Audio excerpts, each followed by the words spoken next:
Anda kembali bersama kami di NTV Prime Dialog, masih bersama Pak Sarbini dan juga Pak Sibolo. Kita bicara soal wacana Presiden Prabowo memindahkan 1.000 korban Gaza ke Indonesia.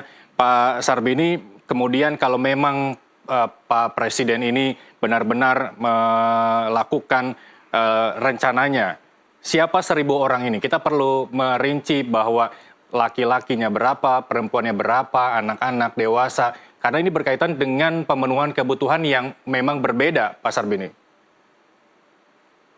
Ya benar. Kita melihat bahwa pemerintah telah menyiapkan beberapa rumah sakit. Salah satu rumah sakit paling besar Sudirman.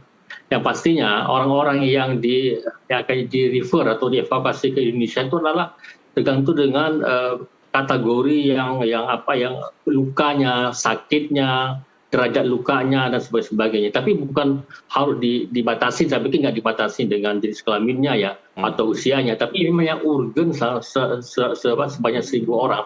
Karena saya yakin bahwa itu yang luka-luka itu nggak 1.000 orang, itu bisa puluhan ribu orang. Kita tahu banyak luka-luka itu bisa sekitar seratusan ribu yang korban ya. Ini yang diambil 1.000 ya, adalah yang orang yang sangat urgen sekali dan di mana memang prasarana kesehatan yang tidak bisa memungkinkan di Gaza dan juga tidak memungkinkan di Mesir. Atau bisa jadi Mesir sudah sangat jenuh dengan jumlah pasien yang begitu banyak yang dievakuasi dari Gaza. Saya pikir ada satu perhatian lah saya pikir dari pemerintah Indonesia, walaupun yang luka itu sampai puluhan ribu orang, tapi dengan mengambil 1.000 orang dibandingkan dengan puluhan ribu orang ini kan nggak sebanding sebenarnya. Tapi saya pikirnya bentuk daripada kepedulian, perhatian yang bisa dilakukan oleh pemerintah Indonesia terhadap warga Gaza yang pada hari ini memang mereka sangat mendesak untuk bisa dilakukan penanganan lebih lanjut. Atau bisa jadi misalnya contoh seperti misal gini, misalnya ada pasien-pasien yang kakinya buntung, tangannya buntung, matanya yang hilang, itu bisa dilakukan rehabilitasi di Indonesia karena memang mungkin alat-alat seperti itu sangat kekurangan di Mesir, maka di Indonesia bisa didapatkan dengan agak lebih mudah. Dan saya pikir dalam konteks ini memang kita tidak mengkategorikan jenis kelaminnya, tapi memang urgensinya yang memang sangat dibutuhkan dan sangat mendesak untuk dilakukan penanganan segera mungkin. Baik. Tapi harus diingat, Mas, bahwa ini tidak akan terjadi proses ini karena ini proses lama yang hari ini dibicarakan ulang ya yang kedua kali. Saya pikir memang harus ada langkah cepat yang dilakukan oleh pihak Kementerian Luar Negeri untuk bisa melakukan pendekatan atau kategorisasi orang-orang yang memang sangat dibutuhkan, yang sangat urgen untuk segera dievakuasi. Ini perang sudah berlangsung 1,5 tahun. Kalau pemerintah minta data itu, Mercy bisa memberikan siapa yang paling dibutuhkan untuk segera dievakuasi dari Gaza ke Indonesia?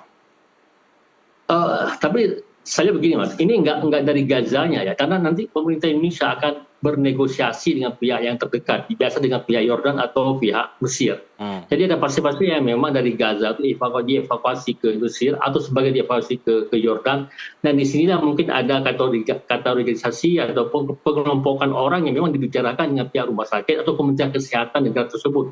Saya pikir Mercy dalam konteks tidak mempunyai data yang detail ya untuk membicarakan hal ini. Memang di pihak Kementerian Kesehatan yang di Mesir atau di Yordan, yang memang orang-orang itu yang memang membutuhkan, memang penting untuk dievakuasi ke Indonesia. Maka saya pikir nanti secara teknis mungkin Kementerian Luar Negeri akan mencoba untuk melakukan pendekatan ke sana, Mas, dengan Kementerian Kesehatan di Yordan atau memang dengan pihak Mesir. Baik, Pak Sibola, Indonesia punya pengalaman yang bisa dikatakan belum sempurna dalam menjadi negara tujuan pengungsi dari negara-negara yang berkonflik. Lalu bagaimana kemudian Indonesia berkaca dari masa lalu terhadap rencana pemindahan 1.000 korban ke Indonesia itu?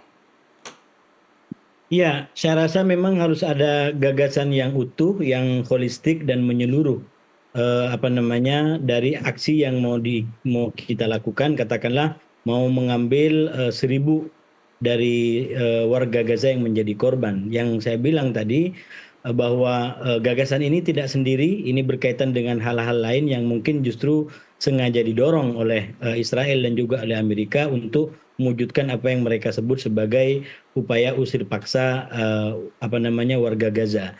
Dan tentu saja memang itu juga kepentingan kita sendiri di sini, itu harus menjadi sebuah catatan tersendiri karena walau bagaimanapun tantangannya, ini tantangan dari banyak negara, kenapa akhirnya soal pengungsi itu menjadi rumit karena pengungsi itu di akhir waktunya itu menjadi kayak semacam tambahan persoalan bagi negara-negara yang melakukan penampungan itu.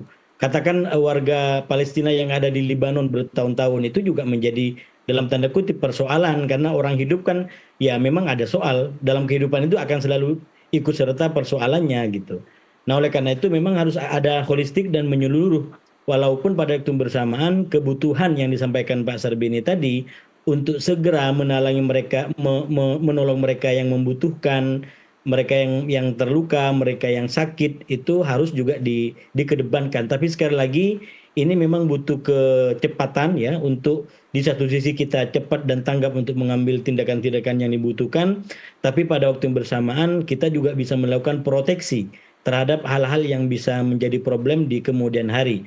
Baik itu persoalan terkait dengan warga Palestina sendiri di negaranya, katakanlah tiba-tiba nggak boleh balik, atau mungkin potensi persoalan yang itu bisa muncul di negara kita.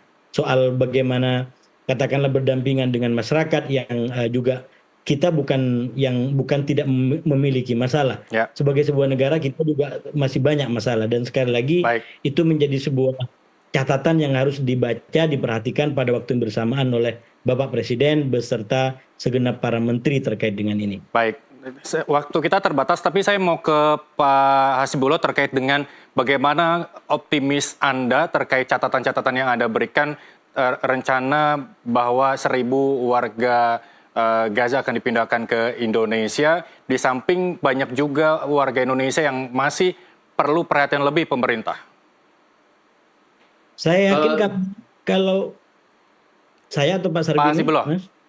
Ya, saya yakin kalau hanya tujuannya adalah mengobati yang 1.000 itu tidak akan terlalu masalah ya. Karena saya yakin Palestina sendiri, Gaza sendiri butuh itu. Dan mungkin malah Mesir sendiri itu akan buka itu kalau mereka mau. Kan mereka tidak mau kalau terlalu banyak ke tanahnya mereka sendiri. Tapi kalau ke Indonesia, ya saya yakin itu tidak akan banyak yang menghalangi. Apa kira-kira yang bisa menghalangi mereka? Itu agak kecil kemungkinannya. Baik. Cuman sekali lagi yang menjadi persoalan adalah kalau setelah diambil lalu kemudian potensi persoalannya nggak kita baca. Terutama kalau bagi Palestina mereka bisa kembali. Nah itu yang menjadi menjadi dagdikduk kalau bagi kita yang mengikuti kebijakan ini. Yang disebut Nakba dulu juga sama begitu. Orang tiba-tiba dipaksa untuk keluar dan setelah itu mau balik bisa lagi. Kita akan pantau bersama rencana ini. Semoga memang apa yang direncanakan berjalan dengan baik tanpa mengurangi kebutuhan-kebutuhan yang memang warga Indonesia ini masih butuhkan atas perhatian pemerintah. Terima kasih Pak Sarbini Abdul Murad dan juga Pak Hasibullah Satroy telah bergabung bersama kami di NTV Prime Dialog. Pemirsa NTV Prime akan kembali usai jeda berikut, tetaplah bersama kami.